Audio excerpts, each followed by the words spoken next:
Coucou les merveilles, c'est Chloé. Alors je vous propose un tirage pour la semaine qui arrive, donc la semaine du 27 avril. J'ai choisi le même oracle que la semaine dernière. J'ai envie de faire des tirages avec lui en ce moment, donc voilà, c'est lui qui se présente à moi. Le Fairy Wisdom Oracle, donc je vais surtout faire avec l'intuitif, juste en regardant les images, parce que c'est un oracle en anglais. Après, j'ai juste regardé les mots-clés hors caméra, pour avoir une idée quand même de l'énergie de la carte et pouvoir vous en parler un petit peu plus. Donc j'ai fait 3 tirages. Je vous laisse choisir celui qui vous attire le plus, donc en vous concentrant sur la semaine qui arrive pour avoir une guidance. Donc le premier tirage est ici, le deuxième là et le troisième ici. Donc je vous laisse choisir ce qui vous inspire et puis on va regarder ça. Alors, si c'est le premier tirage qui vous a attiré, on va regarder la première carte. C'est un dragon qui se présente à nous, un petit dragon. Enfin, je pense qu'il est petit comme il est sur une fleur. Après, peut-être que c'est la fleur qui est immense. Mais il y a aussi des petits papillons. Mais ouais, j'imagine que c'est un petit dragon qui vit dans les champs. On nous dit que c'est le dragon de l'été. C'est vrai qu'on a un grand cercle qui peut faire penser aussi au soleil. Et en même temps, voilà, je trouve pas on n'a pas de rouge, c'est pas non plus un jaune puissant. On a quelque chose d'assez doux dans l'image. Alors, peut-être qu'on nous demande d'incarner l'énergie de l'été, c'est-à-dire plutôt l'énergie de l'été, c'est plutôt une énergie quand même liée au soleil, donc assez yang, je trouve, assez rayonnante, hein, en fait, tout simplement. Je trouve qu'on a cette idée-là. En soi, c'est une carte qui rayonne vraiment une énergie très positive. Je pense qu'on vous dit d'être optimiste. C'est peut-être une carte qu'on pourrait rapprocher de la carte du soleil dans le tarot de Marseille. Je pense qu'on vous dit de rayonner, de voir le bon côté des choses, d'être optimiste. Peut-être aussi de faire preuve d'un petit peu de légèreté. Les ailes du dragon rappellent vraiment les ailes de papillon. Donc je trouve, voilà, il est perché sur une fleur. Je trouve qu'on a un aspect, comme je disais, plus légèreté et poétique que vraiment combatif et puissant en fait. On a quelque chose de léger. Donc peut-être qu'on vous invite tout simplement cette semaine à la légèreté. On va regarder la deuxième carte. Donc ouais, c'est vraiment ça. Ça vient vraiment renforcer cette idée de légèreté ici. Alors la carte est un petit peu trouble, je trouve. Ça va un petit peu mieux. Donc on a une fée avec les ailes bleues. C'est intéressant, je trouve qu'on retrouve le bleu qui était présent ici. On le retrouve ici avec la chevelure et les ailes de la fée. Donc on a ce bleu, pour moi, renvoie quelque chose à une douceur, à un calme. Je pense que cette semaine, vous avez besoin, oui, c'est vraiment cet aspect légèreté, de vous apporter de la douceur. Ici, c'est une fée qui est en train de communiquer, j'ai l'impression qu'elle communique par la pensée avec une grenouille qui a elle aussi des ailes, donc c'est une grenouille magique.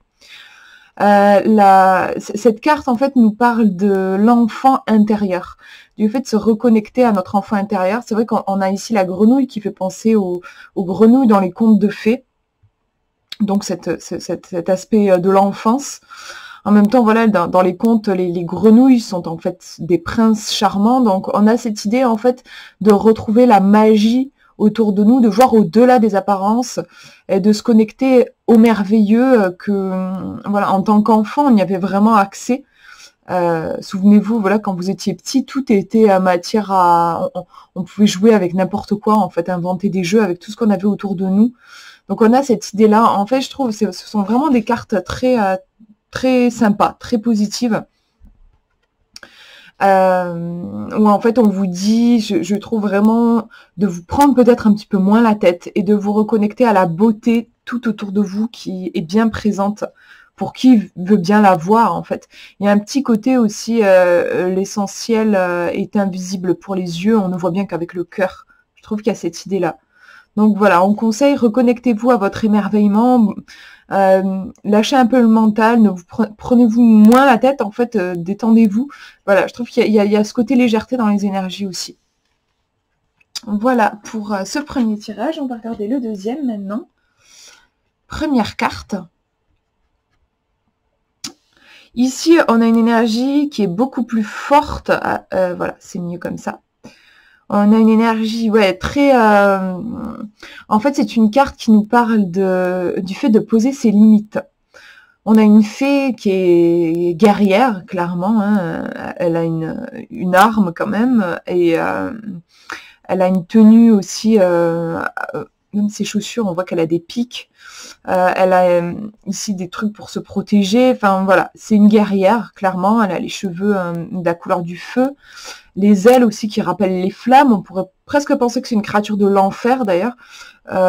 Aussi, le paysage nous montre, on a des arbres comme s'ils étaient brûlés. Un côté un peu désertique. Ce sont des cartes qui sont... Il y en a quelques-unes dans le jeu, mais c'est assez rare. Voilà. Là, on est sur une polarité qui est quand même sombre. En même temps, c'est pas une méchante, hein, c'est pas une méchante fée. En fait, elle est vraiment là pour nous apprendre à poser nos limites. Donc, ça peut parler de différentes façons.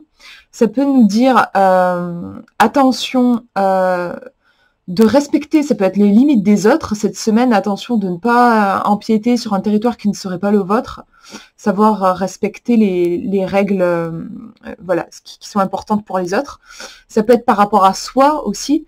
Est-ce que vous posez correctement vos limites? Ça peut être, par exemple, vous pouvez être en colère parce que vous estimez qu'on ne vous respecte pas, mais cette carte aussi vous dit, et finalement, est-ce que vous avez vraiment été clair avec ces limites? Est-ce que vous les avez correctement exprimées? Est-ce que vous-même, vous vous respectez? Parce que voilà, parfois, on peut se retrouver dans des contradictions comme ça, où on est énervé parce qu'une personne nous a manqué de respect, mais en fait, déjà, nous-mêmes, on se manque de respect. Donc, attendre que les autres le fassent pour nous, finalement, il y a déjà une première étape qui doit être franchie en commençant par se respecter soi-même. Donc il y a cette idée-là. Ça peut être aussi les limites qu'on se pose à soi-même. Par exemple, en fait, ça peut parler des croyances limitantes, en fait. Par exemple, j'en sais rien, moi je m'interdis d'être heureux, d'être heureuse, je m'interdis de gagner de l'argent si je ne souffre pas, ce genre de choses, en fait, ce sont des limites qu'on s'impose à soi-même. Donc il y a vraiment toutes ces différentes idées-là avec cette carte. À vous de voir comment ça peut vous parler par rapport à cette semaine. On va regarder la deuxième carte pour avoir un petit peu plus de précision. C'est intéressant parce que on a, je trouve, aussi au niveau des traits, on a quelque chose d'assez, j'ai envie de dire dur, c'est pas vraiment le mot, mais affirmé en tout cas. Enfin, on a un trait qui est particulier, qui résonne bien, je trouve, avec la carte précédente. Ici, on a une fée qui est assez séductrice. On le voit par sa position, par sa tenue aussi. Elle est assez maquillée. Je pense que, enfin, on dirait qu'elle a du rouge à lèvres. Elle a vraiment un côté séduction qui est très présent. On parle de flirt ici. C'est une carte qui parle donc de cette histoire de séduction, le fait que il n'y a rien de mauvais en fait en soi hein, à être dans la séduction. Simplement, c'est important de rester conscient, de ne pas franchir certaines limites. C'est-à-dire par exemple être dans la séduction, quitte à faire souffrir, quitte à voilà par exemple séduire quelqu'un qui est déjà en couple, ce genre de choses. Ou jouer avec les sentiments de quelqu'un, faire croire que voilà on a des sentiments alors que non, réussir à, enfin voilà, connaître cette limite là. Ça peut être, alors là je vous parle au niveau amoureux, mais c'est pas obligatoirement dans ce sens-là. Moi c'est une carte notamment que j'ai déjà tirée par rapport à ma famille. Et c'est vrai que je peux avoir un comportement de séduction dans ma famille, dans le sens, bon, pas dans le sens amoureux, mais dans le sens affectif en fait.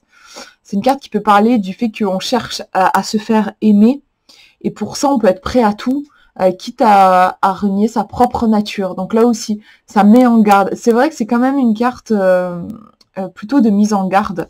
Les deux en fait hein, sont des cartes de mise en garde. Comment est-ce qu'on peut les faire parler ensemble? Je sais pas trop, en fait, clairement, les deux nous parlent de limites.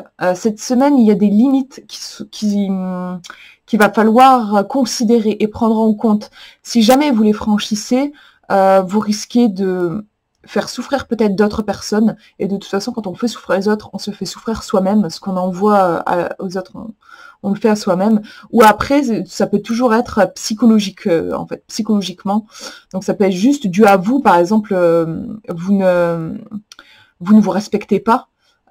Ou comme je disais ici dans la séduction, vous vous respectez pas parce que vous vous pliez en quatre pour être aimé, mais finalement vous respectez pas votre être profond, et du coup vous allez en souffrir. En tout cas, il y a une histoire de limites ici qui, si elles ne sont pas considérées, peuvent créer de la souffrance, tout simplement.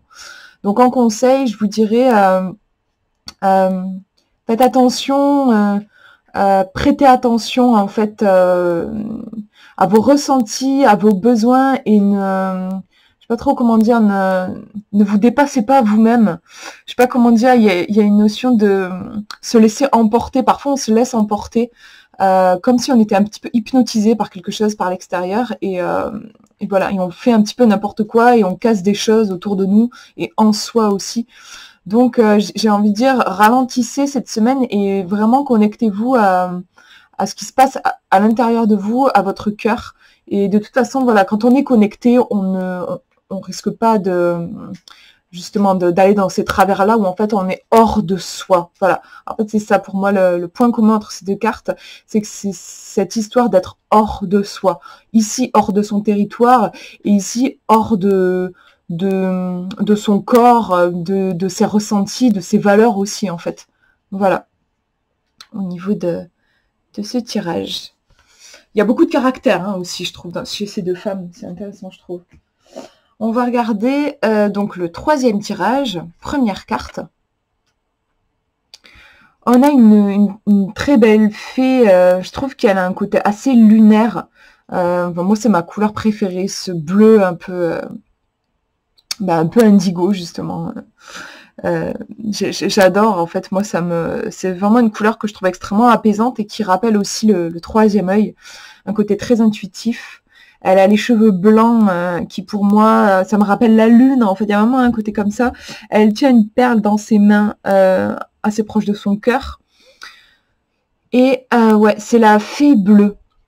C'est vrai que oui, il y a ce bleu qui me ramène aussi au bleu du ciel. Enfin, on a quelque chose de très connecté au niveau du chakra coronal et troisième œil. Donc moi ça me ramène à l'intuition. Au niveau du mot-clé lié à la carte, j'avais vu que c'était l'amour. Alors c'est pas un amour, de toute façon on le voit, hein, c'est pas un amour comment dire, passionné en fait, hein, on n'a pas de rouge ici, on est plus dans un amour désintéressé, un amour inconditionnel, un amour, le côté spirituel dans l'amour en fait, dans le fait de bien qu'il n'y ait aucun mal, bien sûr, à être dans un amour charnel et passionné, c'est pas ça que je veux dire, mais voilà, cette carte-là, elle est dans un amour plus... en fait, l'idée d'être connecté à tout ce qui nous entoure, à l'amour qu'il y a entre une pierre et une fleur, entre la fleur et le papillon. Enfin, vous voyez, tout cet amour qui est présent tout autour de nous. Et aussi cet aspect, se rendre compte qu'on n'est pas tout seul et que on est enveloppé de cet amour, cet amour qui a fait qu'on est là aujourd'hui. Et cet amour est à la base de tout. Et il y a aussi ouais, l'aspect uni, être uni au grand tout aussi. On va regarder la deuxième carte pour voir comment ça précise. Donc là, c'est intéressant parce que je vous parlais de nature et on a vraiment ici une femme, une créature en fait, parce qu'elle a des cornes, qui est complètement connectée au monde de la nature. Elle est enveloppée dans elle a une espèce de peau de bête, on a un aspect très indien, elle a des plumes dans les cheveux.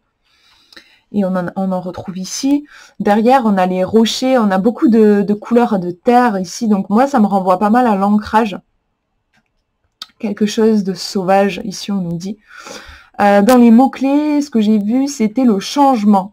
Ça nous parle d'embrasser le changement. C'est vrai que dans la nature, il y a sans arrêt du changement avec les saisons qui passent.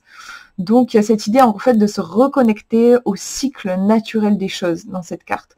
Donc, c'est quand on regarde, du coup, les deux cartes, j'ai l'impression qu'on vous conseille, en fait, de revenir à quelque chose de plus essentiel. Peut-être de lâcher vos pensées, vos inquiétudes. Je dis pas de s'en défaire, de toute façon c'est impossible en fait, hein, on est fait comme ça, mais simplement de ne pas leur accorder d'importance et d'aller chercher la source en fait, qui se trouve dans la nature. Ici on a vraiment, je trouve, un message presque chamanique, hein, en fait, hein, avec ce personnage, ça renvoie vraiment pour moi au chaman. Et ici je vous parlais d'intuition. C'est marrant, je trouve qu'ici on a un côté assez sorcière, voyante, divination, et ici on a un côté chaman, voyage chamanique. Je vois bien des sons de tambour, enfin on a quelque chose de très terre, ici très ciel, et les deux sont importants.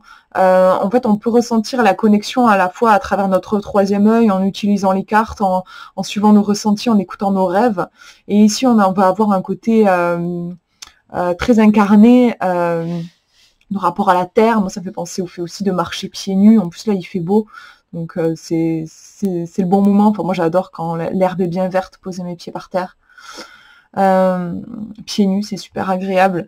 Donc voilà, on a ces deux côtés-là. En tout cas, je pense qu'on vous dit en fait de vous détourner des choses un petit peu superficielles, du mental, des inquiétudes, de tout ça, et de revenir à cette sagesse. Voilà, c'est ça. Il y a une sagesse qui est là tout autour de nous dans la nature, et à se connecter à cette sagesse qui est tout autour de nous. Voilà pour ce tirage. N'hésitez pas à me dire en commentaire si ça vous a parlé ou si vous avez vu d'autres choses. Moi, je vous fais de gros bisous et je vous souhaite une très très belle semaine.